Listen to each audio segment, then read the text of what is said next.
Oui, et on va passer à un autre chapitre, la demande des visas. Peut-on savoir le nombre de demandeurs de visas que vous avez reçus cette année et combien de demandes ont été concluantes? Eh bien, ce qu'on peut dire, c'est que d'une année sur l'autre, il y a à peu près plus 20%. C'est-à-dire chaque année, vous avez plus 20% de demandes de visa qui sont faites ici au consulat. Le chiffre du taux d'approbation est à peu près constant, c'est-à-dire que grosso modo, les 2 tiers des demandes qui nous sont présentées reçoivent une réponse positive. Pourquoi? Parce que c'est évidemment l'intérêt à la fois du Sénégal et de la France de favoriser cette délivrance de visa. Ceux qui se rendent en France ou en Europe vont alimenter, je dirais, la relation entre les deux pays, sur le plan culturel, sur le plan universitaire, sur le plan économique. Donc c'est une très bonne chose. Alors, après, évidemment, il y a effectivement des demandes qui sont refusées parce que c'est un processus qui demande un certain nombre de vérifications, qui demande un certain nombre de pièces soient présentées, de dossiers soient présentés. Donc c'est un processus complexe et il faut évidemment une très grande vigilance parce que personne ne souhaite qu'on donne des visas à des Sénégalais qui ensuite ne pourraient pas vivre dans des conditions décentes en France, ne seraient pas bien accueillis en France. Voilà. Donc ce qu'on souhaite, c'est faire en sorte que tous ceux qui viennent en France ensuite reviennent au Sénégal. Parce que c'est ici au Sénégal, avec vos taux de croissance très importants, 6 à 7%, qu'ils peuvent avoir un avenir et qui peuvent contribuer à l'économie du pays. En dépit de vos explications, beaucoup de Sénégalais s'offusquent le plus souvent du rejet de la demande de visa ou des conditions d'attente.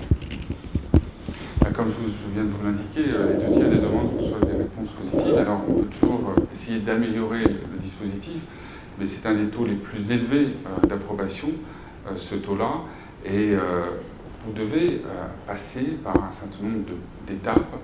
Ces étapes sont gérées ici par VFS, qui est une entreprise à capitaux indiens, qui est une entreprise qui est extrêmement professionnelle, qui fonctionne sur l'ensemble de la planète et qui, avec les usagers, constitue ces dossiers et ensuite ces dossiers font l'objet d'un accord du consulat. Mais comme je vous le disais, voilà, 2 tiers des demandes reçoivent une réponse positive et chaque année on augmente de 20% le nombre de visas. Cela montre bien que tous les efforts sont faits pour faciliter la délivrance des visas. Ensuite, de nouveaux mécanismes ont été mis en place, qu'on appelle les visas circulation, donc qui permettent de séjourner 3 mois, tous les 6 mois en France, et cela jusqu'à une durée de 4 ans. Donc ça, c'est un apport très important. Puis un autre mécanisme qu'on appelle les passeports talents. Les passeports talents permettent à certains de venir en France, d'y travailler, que leur famille aussi puisse venir, et qui puissent. Donc c'est à la fois un visa et un titre de séjour et un titre de travail.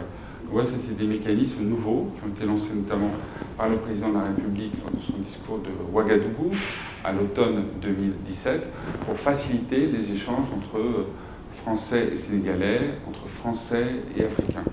Donc voilà, vous voyez, donc on ne se contente pas des outils actuels, on essaye sans cesse de les perfectionner, de les améliorer. Après, vous avez raison, je ne peux pas vous dire que le système soit parfait. Pourquoi? Parce que la perfection, ce serait qu'il n'y ait plus de besoin de visa.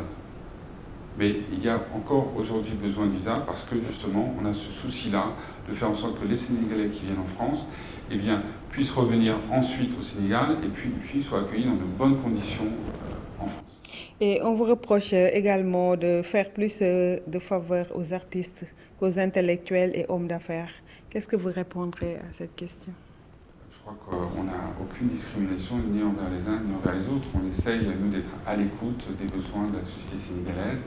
Donc, s'agissant des artistes qui tiennent de grands événements en France, on essaye de pouvoir délivrer les visas à temps. C'est pas toujours facile parce que c'est une organisation. Vous savez, quand un artiste se déplace, en général, il y a plusieurs dizaines de personnes qui viennent avec lui.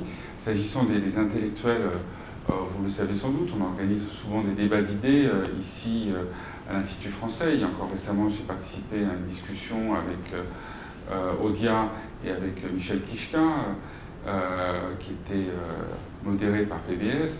Voilà, l'intérêt c'était sur la liberté d'expression. Donc on a ces échanges avec les intellectuels, avec les universitaires.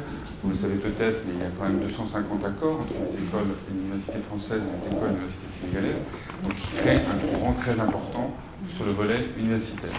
Et sur le milieu économique, eh bien, évidemment, c'est important que les entreprises puissent envoyer leurs cadres en France quand ces cadres ont besoin d'être formés, quand ils ont besoin d'alimenter, je dirais, le circuit économique. Donc non, je vous rassure, il n'y a aucune différence qui est faite entre les uns et les autres, bien au contraire. Mais en 2017, vous disiez que la France avait délivré 2500 visas aux étudiants sénégalais en 2016. En 2017, 3500 visas. Et en 2019, vous projetez d'en délivrer 5000. Ce nombre a-t-il été atteint? Alors pour l'instant, c'est beaucoup trop tôt pour le dire. Ce que je vous disais, si vous avez entendu le début de mon intervention, vous voyez qu'on était passé de 2500 à 4300, vous voyez. Donc ça, c'est les chiffres 2018. S'agissant des chiffres 2019, je ne peux pas vous le dire, puisque les demandes de visa viennent à peine seulement de commencer au consulat.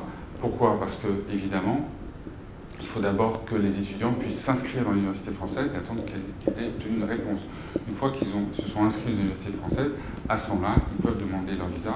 Et d'ailleurs, je les encourage à demander leur visa le plus rapidement possible, parce que, évidemment, si tout le monde demande son visa au même moment, ça crée un embouteillage, et donc il y a des retards et des délais qui sont toujours regrettables. Moi, ce que je souhaite, c'est que tous ceux qui demandent un visa et qui ont un dossier régulier puissent l'obtenir rapidement et qu'ensuite ils puissent arriver avant la rentrée universitaire en France.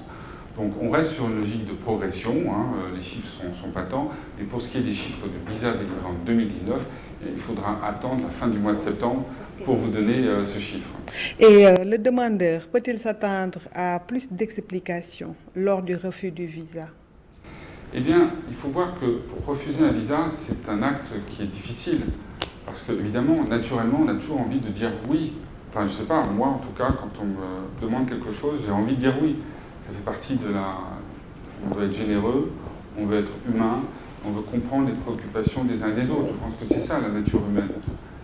Et quand on dit non, c'est qu'il y a eu un examen très circonstancié du dossier, que tout a été regardé, que par exemple, il peut s'arriver que une partie du dossier n'ait pas été remplie, ou qu'il y ait des documents qui ne soient pas exacts. Donc à ce moment-là, effectivement, il peut y avoir un recours. Moi, très souvent, vous savez, je reçois des recours. Très souvent, quelqu'un à qui on a refusé le visa m'envoie un petit mail et me dit est-ce qu'on peut regarder à nouveau mon cas? Eh bien, je demande dans ces cas-là au consulat de réexaminer ce cas pour voir si effectivement quelque chose nous aurait échappé. Mais rappelez-vous, chaque année nous recevons, pas chaque année, précisément cette année, nous recevons quelque chose comme 50 000 demandes de visa. Il faut imaginer que c'est une grosse activité, donc on essaie de la mener de la manière la plus professionnelle possible. Je crois qu'il faut avoir conscience des contraintes qui pèsent aussi sur les agents qui délivrent ces visas.